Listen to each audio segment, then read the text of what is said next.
कि राधा रानी का नाम उसमें नहीं आता, क्योंकि तभी ब्रह्मा जी आ गए। ब्रह्मा जी ने वेद मंत्रों द्वारा उनकी पूजा कराने का, पूरे संसार में एक ही मंदिर है जिसमें विवाह के दर्शन होते हैं। चलो भैया आगे चल रहे हैं। अब मैं आपको कुआ के दर्शन कराऊंगा, जहाँ कृष्ण कन्हैया ने अपनी बंसी से कुआ प्राप्ति नहीं है, वो यहाँ आके सोमवती अमावस्या पर स्नान करेगा तो उसको पुत्र की प्राप्ति होती है। भैया आज मैं आ चुका हूँ भांडेरबंद, जो कि माट गांव में स्थित है, और लगभग 5000 वर्ष पहले ये स्थान वह स्थान है जहाँ पर राधा कृष्ण का विवाह हुआ। तो ब्रह्मा जी ने पंडित रूप में ब्रह्मा जी ने राधा कृष्ण का विवाह कराया था इसी स्थान पर। आप सभी दर्शन करो और चलो अंदर आगे आपको मैं दर्शन कराता हूँ भांडेरबंद के, और मैं मंडप दिखाऊंगा आपको जहाँ पे ब्रह्मा जी ने हवन कराया है राधा कृष्ण का और विवाह कराया है, और राधा जी की मांग भरी है कृष्ण कन्हैया जी ने। राधे राधे। यही है भांडेर बिहारी जी महाराज, और यहीं पर राधा कृष्ण का विवाह हुआ। तो आगे मैं आपको दर्शन कराऊंगा। ये मंदिर है। जय हो ठाकुर जी महाराज जी, जय हो। चलो सब रीति रिवाज सुनेंगे। यहाँ की सबसे पहली लीला जब भगवान ने अवतार ले हो और गाय चरा में आए तो पहले तरह यही आई। जब भगवान गाय चरा में हम थे तो कंस जो नए नए राक्षस भगवान को मार को भेज दो। कंस ने बच्चा सो नाम का राक्षस भगवान को मार को भेजो। बच्चा सब जो है गाय को बछड़ा बन के भगवान की गाय न मिल गए, भगवान ने बापू मार दियो। सखा बोले कन्हैया तेने बछड़ा मार दियो, तू हत्या रहेगा भाई। भगवान बोले तब मैं क्या करूं कि तुझे सभी तीर्थ का स्नान करता सामने कुआए। भगवान ने बंसी से प्रकट करे वहाँ विराजमान गए, सब तीर्थ अपना रूप धर के भगवान को स्नान कराए। तो यह कुआ में सब तीर्थ का जल है। जो सोमवार की अमावस होती है यहाँ का पानी सफेद है। यहाँ पर जन औरतों में बच्चा रोता है, गर्म ठंडे दे जाता है, वो आके स्नान करे, मंत्र मनोकामना बोले तो संतान की प्राप्ति होती है। दूसरी लीला राधा कृष्ण विवाह की।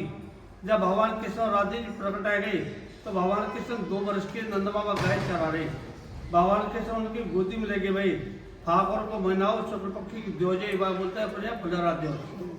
तभी दोपहर को एक आंधी तूफान आयो, वर्षा हेवे लगी। नंद बाबा घबरा गए, लाला को लेके कहा जाऊं तो उनके सामने कदम का पेड़ था, उसकी जड़ में बैठ गए। तभी वहाँ राधे जी प्रकट हुई किशोरी के रूप में।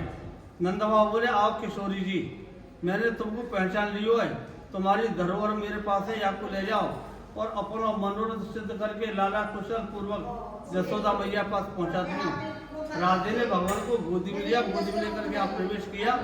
यहाँ भगवान कृष्ण भी किशोर हो गए। तभी ब्रह्मा जी आ गए।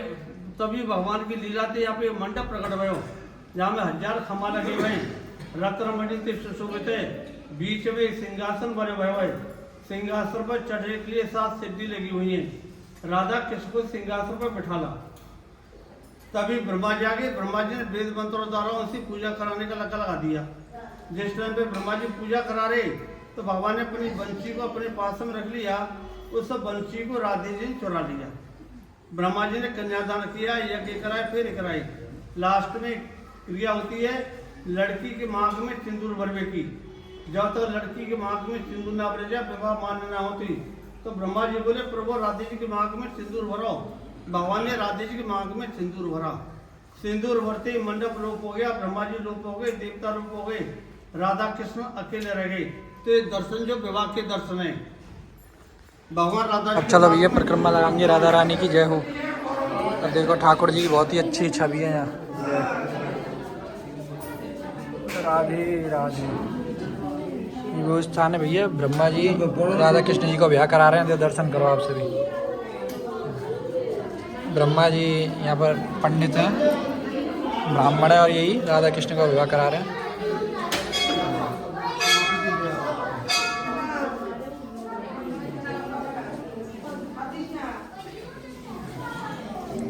ये राधा रानी की सखी है सभी। आप सभी दर्शन करो राधा रानी के, बहुत बढ़िया।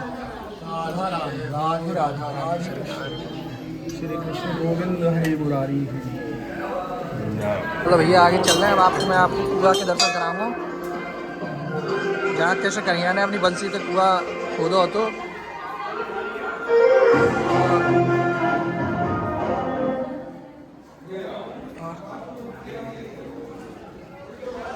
चलो आपको कुएं के दर्शन कराऊंगा। चलो। राधे राधे।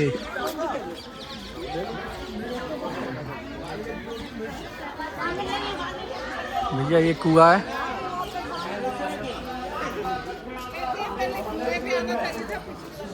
आचमन करो, छींटे लगा लो, जो श्रद्धा हो भेंट जरूर करो।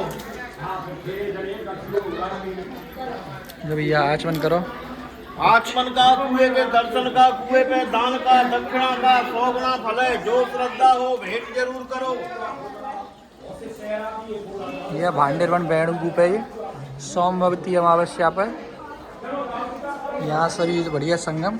जय हो ठाकुर। बच्चा पुत्र की प्राप्ति नहीं है, वो यहाँ आके सोमवती अमावस्या पर स्नान करेगा तो उसको पुत्र की प्राप्ति होती है। कुआं आप दर्शन करो भैया।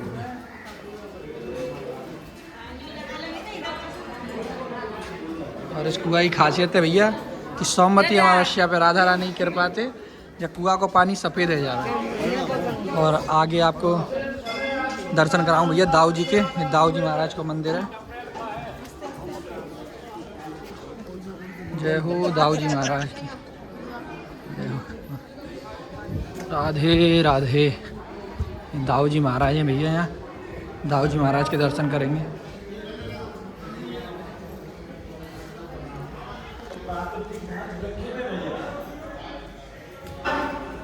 इसके बड़े भैया हैं बलराम यानी दाऊ भैया। इन्होंने यहाँ पे प्रलम्ब नाम के राक्षस का वध किया है, जिसको कंस ने गोपबाल के रूप में भेजा था। तो भगवान को अंतर्यामी पहचान गए, लेकिन भगवान बोले हमें तेरा मतलब क्या है? बोले खेलूंगा। तो खेलने में शर्त रखी है कन्हैया जी ने कि जो पारी हारेगी वो जीती हुई को अपने कंधे पर उठा के ले जाएगी। तो अपनी पारी में रखा, खुद पारी को हराया, दाऊ दादा वाली जिताई। तो वो दाऊ दादा को लेके भाग रहा था। तो दाऊ दादा धरणीधर भगवान है, शेष भगवान ने इतना वजन बढ़ाया, धड़ाम से गिराया, तब उसका एक मुक्का मार के उसका प्राणांत करके विश्राम किया दाऊ जी ने। राधे राधे भैया। ये वृक्ष है, ये बड़का वृक्ष है ठाकुर जी महाराज का। और अभी मैं आपको दर्शन कराऊंगा इसी वृक्ष के नीचे ब्रह्मा जी ने राधा रानी की और कृष्ण कन्हैया की महाराज की शादी कराई थी। विवाह हुआ था यहीं पर। चलो ये वृक्ष है, इसी वृक्ष के नीचे। जय हो। यहीं पर राधा रानी की शादी हुई थी। आपको मंडप के दर्शन कराता हूँ। चलो आप परिक्रमा लगाते चलें और आगे आपको दर्शन कराऊँ। जय हो ठाकुर जी। देखो प्रभु मांग भर रहे हैं, मांग भर रहे हैं राधा रानी की। फेरे करवा रहे हैं ब्रह्मा जी वहाँ से। और ये स्थान है जहाँ पे ब्रह्मा जी फेरे करा रहे हैं राधा रानी के और कृष्ण कन्हैया के। आगे आपको ये मंडप है भैया, ये मंडप है। यहीं पर राधा रानी का विवाह कराया था। ये हवन कुंड है, इस हवन में राधा कृष्ण का विवाह हुआ। तो जय हो राधा रानी सरकार की जय, बांकी बिहारी लाल की जय। देखो ये विवाह मंडप है भैया। जय हो। ब्रह्मा जी शादी करा रहे हैं और राधा कृष्ण सही है, वो सही है। जय हो। फोटो खींचना प्रभु जी मनाए बड़े भाई।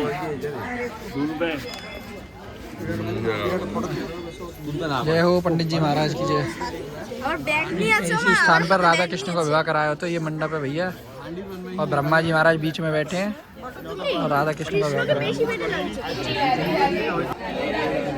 मेरा नाम इंदु लेखा है और राधा रानी की असीम कृपा से हम भांडीर वन में भांडीर वट के सेवायत हैं। तो यहाँ पर ठाकुर जी ने अनेक लीलाएं की हैं भांडीर वन में। सबसे जो मेन प्रथम लीला है वो राधा रानी के विवाह की मानी जाती है, जिसके लिए हमारा भांडीर वन भी विख्यात हुआ। लेकिन जो हमारा धर्म है उस धर्म में सबसे बड़ा ग्रंथ श्रीमद् भागवत जी को माना जाता है, जिसका अध्ययन या श्रवण करने से हमें ज्ञात होता है कि राधा रानी का नाम उसमें नहीं आता, क्योंकि सुखदेव जी परम गुरु मानते थे राधा रानी को और वो उनके एक नाम से 6 महीने की समाधि लग जाती थी। जब राधा रानी का नाम ही श्रीमद् भागवत जी में नहीं दिया तो विवाह का उल्लेख कैसे हो सकता है। लेकिन श्रीमद् भागवत जी को छोड़ के अनेक ग्रंथ ऐसे हैं जो हमारी लाडली जी के विवाह का उल्लेख करते हैं। लेकिन जिस भांडीर वट के नीचे आप खड़े हो, इसका श्रीमद् भागवत जी में प्रमाण मिलता है। एक श्लोक आता है कि बृहंतो बाहि मानस्य चार यंत्रस्य गोदिनम भांडीरकम नाम वटम जम्बू कृष्णा प्रोगमा। यानी ये जो वट वृक्ष था कृष्ण कालीन में इतना विशाल था कि 4 योजनों में फैला हुआ था। इसकी जो सीमा थी वो 15 किलोमीटर में थी, तो इसको पंचकोशी वृक्ष के नाम से भी जानते थे। पिछले टाइम में नाव पुल इत्यादि नहीं होते थे, तो हमारे ठाकुर जी इन्हीं की शाखाओं पर चढ़ के यमुना महारानी को पार कर जाते थे। मान्यता बताई जाती है कि ठाकुर जी की जो 9 लाख गायें थी, दोपहर के समय इसी भांडीर वट के नीचे बैठ के विश्राम करती थी। तो माताएं जो भी माखन मिर्ची रोटी इत्यादि प्रसादम में रख देती थी, सभी ग्वाल एकत्रित होकर दोपहर का भोजन लेते थे। और आप कभी किसी विवाह में जाते हो बिना प्रसाद के नहीं आते, आप तो लाड़की जी की विवाह स्थली आए हो। यहाँ पर जो धनवाशा मुनि थे जो कि दूब घास का ही पान करते थे, हमारी जो ब्रजांगनाएं थी, ब्रज गोपिकाएं थी, उन्होंने इसी भांडीर वट के नीचे उनको 56 प्रकार का व्यंजन खिलाया था। और यहाँ पर आप बाउंड्री पे चित्रण देखोगे कि राधा कृष्ण में मल्ल युद्ध हुआ था। उसमें ये तय किया गया कि जो भी हारेगा उसको भंडारा करना होगा। तो हमारे ठाकुर जी जब लाडली जी से मल्ल युद्ध में हार गए थे, तो ग्वाल वालों के साथ मिलके यहाँ पे भंडारा किया। उसी के नाम पर स्थान का नाम भी भांडीर वन पड़ा। ये जो भांडीर वन था ये पूरा मुंजाट वन था। इसका भी श्रीमद् भागवत जी में एक श्लोक आता है कि पित्वान मुखेन तान पृच्छाद योगाधीशो व्योम चैव तापश्चातिक्षो मणि पुनर्भांडीर मापिता। यानी पूरे जंगल में आग लग गई थी, तो ग्वाल वाल उसी अग्नि से जलने लगे। तो कान्हा बोला ये जो भांडीर वट है, इसी के नीचे आप आंख बंद करके लेट जाइए और ये महसूस कीजिए कि शीतल ठंडी हवाएं चल रही हैं। तो ठाकुर जी ने पूरी अग्नि को ही मुंह में पान कर लिया था। हमारे ठाकुर जी ब्रज में रहे थे 11 वर्ष 56 दिन। तो ब्रजवासियों से वो टूक ही मांग के पले बड़े, जिसका नाम दिया मधुकरी, जो कि आज भी संत महात्माओं घरों में से मांग के पाते हैं। तभी ब्रजवासियों को शास्त्रों में ठाकुर जी ने अपना हृदय बताया और कहा कि जब तक ब्रजवासी की कृपा नहीं होगी, ठाकुर जी की कृपा बहुत दूर की बात है। यानी सर्वप्रथम ब्रजवासी की कृपा होना बहुत जरूरी है, जो भी हमारे ठाकुर जी हमारे ऊपर कृपा करते हैं। राधा रानी ने भी स्थान के बारे में बहुत दिव्य बात कही थी। कहा था जो भी गुप्त वृंदावन आएगा वो मोक्ष को प्राप्त होगा। तो कान्हा बोले तुम इतनी बड़ी बात को कह रही हो, लोग पाप करेंगे और सीधे दौड़े भांडीर वन चले जाएंगे, क्योंकि आपने तो मोक्ष धाम ही भांडीर वन को कह दिया। तब हमारी लाडली जी ने कहा नहीं कान्हा, मैं जिस पर विशेष कृपा करूंगी और जिसके प्रति मेरी भक्ति भाव दोनों सच्चे होंगे और भक्त मेरे विवाह में उपस्थित होगा। यानी जब राधा रानी का विवाह हुआ था तो अनन्य जी विवाह में उपस्थित था, लेकिन मनुष्य रूप किसी का नहीं था। तो भक्त अपने आप को कीड़े मकोड़े घास फूस जड़ पक्षी इत्यादि मानते हैं। जो भक्त उनके विवाह में उपस्थित था उस भक्त की पहचान है कि वो भक्त कई बार वृंदावन आता है, जब जाके गुप्त वृंदावन आता है और डायरेक्टली नहीं, किसी ना किसी के माध्यम से। इस स्थान तक पहुंचने के लिए माध्यम का होना बहुत जरूरी है और सारा श्रेय भी माध्यम को ही जाता है, क्योंकि माध्यम ही हमें ऐसे दिव्य स्थान पर पहुंचाता है। जो भी भक्त भांडीर वन में प्रवेश करता है और यहाँ की किनका प्रसादी पाता है और एक रात्रि निवास करता है, वो इस गौलोक धाम से ठाकुर जी के गौलोक धाम में जाता है। ब्रज में सारे दैत्यों का उद्धार हमारे ठाकुर जी ने किया, लेकिन एक दैत्य था जिसका नाम था प्रलंबासुर, जो कि हमारे प्रहलाद जी के वंशज का था। जब भगवान विष्णु ने नरसिंह अवतार लिया और हिरण्यकश्यप का वध किया, तो प्रहलाद जी से वचन दिया कि अब मैं तुम्हारे वंश का कोई भी हत्या नहीं करूंगा। उसी कारण वह हमारे दाऊ भैया ने उनका उद्धार किया है। यहाँ पे शेष अवतार सामने रंग में दाऊ भैया का दर्शन मिलता है। आपने भांडीर वन में कुएं का दर्शन किया होगा, जिसकी मान्यता 4 युगों की दी जाती है। प्रथम युग था सतयुग और भगवान विष्णु का प्रथम अवतार था मत्स्य अवतार। तो जो सत्यव्रत नामक राजा थे, उन्होंने 4 पहर के लिए इस कूप में मछली रूपी बने भगवान विष्णु को रखा, तो इसका नाम मत्स्य कूप पड़ा। त्रेता युग राम जी के अवतार में यही कुआं यक्ष कूप के नाम से भी जाना गया। द्वापर युग में कुआं छिप गया था, तो ठाकुर जी ने लीला को रचित किया कि कंस का भेजा हुआ दूत वत्सासुर राक्षस जो गायों का वेश धारण करके बछड़ों में छिप किया गया था, तो ठाकुर जी ने उसका उद्धार किया। उन्हें गौ हत्या का श्राप लगा। उसी शुद्धिकरण करने के लिए कुआं बंसी से उजागर किया। 33 कोटि देवी देवताओं को आवाहन किया। सभी ने अपना जल छोड़ा। कान्हा ने स्नान करके शुद्धिकरण किया और पवित्र हुए। यहाँ से एक ऐसी मान्यता शुरू हुई कि जिन माता बहनों पर बच्चे नहीं होते या जिनके गर्भ खंडित हो जाते हैं या जिन पे सिर्फ बेटियां हैं, वो माता बहनें सोमवार की जो अमावस्या होती है उसको सोमवती अमावस्या बोलते हैं। उस दिन आती है, कुएं के अगल बगल कुंडियां बनी हुई हैं, उसमें स्नान करके और गाय के गोबर से स्वास्तिक बना के अपनी मनोइच्छा का फल प्राप्त करती हैं। उस दिन जो कुएं का जल है वो दूध में बदल जाता है, क्योंकि जो हमारे भगवान विष्णु है वो क्षीर सागर में निवास करते हैं, तो उस दिन उनका भी आवाहन होता है। उन्हीं के प्रभाव के कारण पानी आज भी दूधियापन में बदल जाता है। और चौथा युग चल रहा है। आदि वराह पुराण में भी उसका दिव्य वर्णन आता है। एक श्लोक आता है कि तस्मिन स्नातो के भांडी नियत नियत सरम सर्व पाप विनम्र मुक्त इंद्र लोक सागछति। जो भी भक्त भांडी कूप में स्नान करके पाठ पूजा भजन इत्यादि करता है वो सभी पापों से मुक्त होकर इंद्र लोक को चला जाता है। और हमारे आदि वराह पुराण में भी इस भांडी वन का दिव्य वर्णन आता है। उसमें आता है एकादशन तु भांडीरम। ब्रज में 12 वन है और 24 उपवन। तो जो 12वां वन वनों का मेन केंद्र वृंदावन और जो 11वां वन है वो हमारा भांडीर वन है। फिर कहा था योगी नाम प्रियम उत्तमम। संत महात्माओं को, योगियों को ये वन अति प्रिय है। फिर कहा था तस्य दर्शन मात्र ने, इसके दर्शन मात्र से ही नरो गरम न गच्छति, दोबारा किसी भी गर्व की प्राप्ति नहीं होती। फिर कहा था भांडीरम समन प्राप्य बनानम वन उत्तमम, यानी जो भांडीर वन है ये सभी वनों में सबसे उत्तम और श्रेष्ठ वन है। श्री वासुदेवम ततो दृष्टवा पुनर्जन्म न विदते।